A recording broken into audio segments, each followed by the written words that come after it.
Meron nga pala kami sinubukan na all-day breakfast ang ino-offer. Dito lang yan sa Maikada Restaurant. All-day breakfast buffet everyday. 159 per head lang.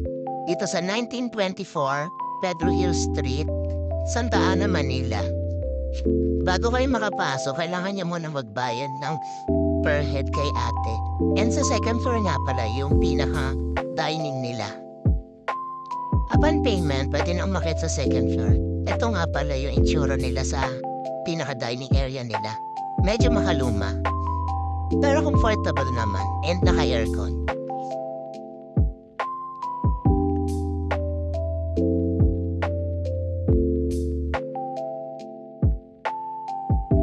So tara, subukan na natin yung mga food nila.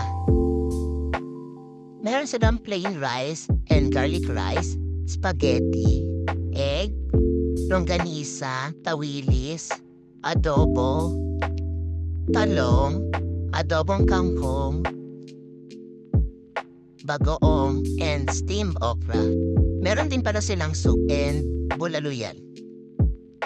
Since napakamura na ng presyo nila, strictly na may leftover charge sila. So, be responsible lang na yung kukunin yung mga food is mauubos na talaga.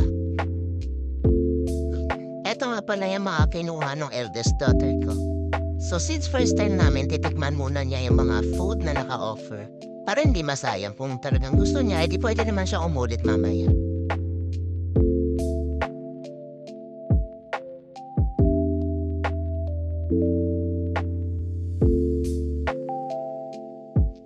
Ito naman yung mga kinuha ko. Dahil gulay, favorite ko ang gulay, especially ang okra. Inamihan ko yung okra. So meron akong fried egg, tawilis, adobong manok, okra, talong, and hindi mawawala yung favorite nating longganisa. And sabaw ng bulalo. Ito naman sa bunso kong anak, spaghetti, longganisa, tawilis, and egg. Meron din siyang adobong chicken on the side. Plus the iced tea. Meron din nga pala silang coffee ha. Minsan kasi hindi naka-display. So ask nyo na lang sila ate. So, simulan na natin ang round 1. Let's go! Ang masasabi ko lang napakasulit yan sa 159 per head. Marami yung option ng pagkain. And kapag nauubusan, agad-agad nilang nare-refill.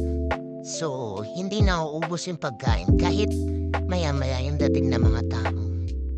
And also, maraming gulay. Yun yung nagustuhan ko. Ito nga pala yung sinasabi kong coffee. Ask nyo na lang sila ate na nag-a-assist kasi late ko na nakita na may pa-coffee pala.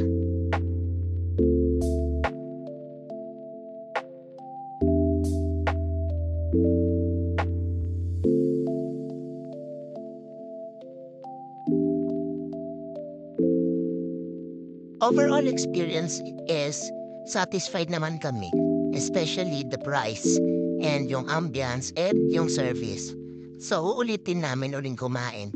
And masayang kumain kasi para ka lang nasa bahay niyo kumakain. And comfort food pa, mga Pinoy foods yung naka-offer. Kaya, nag-enjoy talaga kami pamilya. Ito nga pala yung aftermath nung kinain namin. Kita-kitang solve na solve ang aming tummy. And sa uulitin, papakita ko ulit yung next experience namin.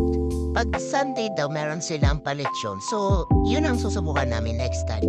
And after pala namin kumain, meron silang dumating na ginataang crab and kare-kare. Hindi na uubusan ng bago.